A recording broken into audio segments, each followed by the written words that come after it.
Detroit laying 7.5 here. 51.5 is the total. Bucks a nice juicy plus 309 on the money line. Sean, my big concern here. Yep. Because I love the Bucks. Don't get me wrong. Oh, okay. Is that we just saw the Bucks in what we'll probably be calling like super optimal situation, which is playing the Commanders Redskins football team. Which, by the way, we ran into some people at the Westgate who were hoping. I told them about my bet that the next name for the Washington football team will be the Redskins. They loved it. They thought it was a great bet. They didn't have any inside info though. Yeah, you just played the team that's probably going to have one of the easiest defenses and secondaries to attack. And then on the other side, you have Detroit, who is going to be going against your secondary, which is, very, very banged up. They're missing. Yeah, no. Antoine Winfield is out. They're missing like 4 guys, I think, in total, which you don't like. That's tough. That's going tough. up against Jameson Williams, but and Amon-Ra and Sam Laporta. Yeah. Yeah. But I'll say this. I thought, I don't know. Didn't really love a couple of the Dan Campbell coaching decisions. Didn't love it. I felt like they were a little clumsy at times. Obviously, I love what they did in overtime. Just smash mouth football, run it down their throat. But the passing game was not the forte. Yeah, it was not. They were not firing on all cylinders. Now maybe they will this week, but I think this could be not necessarily a letdown spot. But that was a big emotional overtime victory.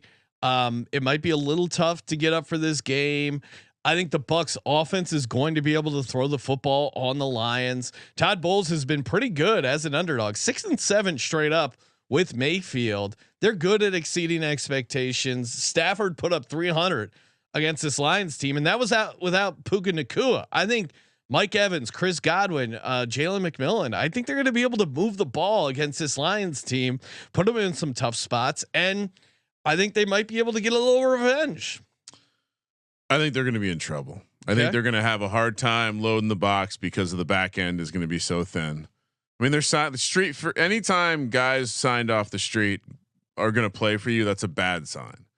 And I do think Amon-Ra didn't like he's not a bad player out all of a sudden. So I think there is a potential for the secondary to get really shredded. And I think they're going to be able to run the ball too. I think they're going to be able to play bully ball just like they did in overtime. I like your angle about this being kind of a mini letdown spot, but it's also they played in the playoffs. They'll be up for this. And I think Detroit, the number early start, little sleepy. The number being 7.5 this season with this Lions team. Again, I love that Dan Campbell made some bad decisions and almost lost the game. Rip that fucking shit out, Dan. Get the fuck out of here. Get back to your aggressive self and go out and dominate a game. I think as well as I know that this Bucks team is good for a couple wrong sides of some blowouts, and this one feels perfect recipe with the defense down, the secondary down, and a team coming in that should be able to push them around. I think this one gets out of control, but I do think Baker and their passing game are still going to be good. Because I think this Tampa team turns into a very fun team if they fall down 2 touchdowns. I think there's a version where they hang around and make this a game. So maybe they backdoor. I think there's a version where they backdoor this, because I think if Lions are up 2 scores and you just have Baker sitting in shotgun with 4 wide, I think they're going to be able to go down and get some points. I think this an easy. They're just one dimensional. That's the problem. Who? Tampa. They won't. I thought they did all right running the ball as well. They were definitely like their efficiency all came from the passing game. Okay. Yeah. Yeah. I think they're going to be able to move the ball on the Lions. I think they're going to be able to make this a game. So I like Tampa Bay plus 7.5. Kramer on Detroit laying the number.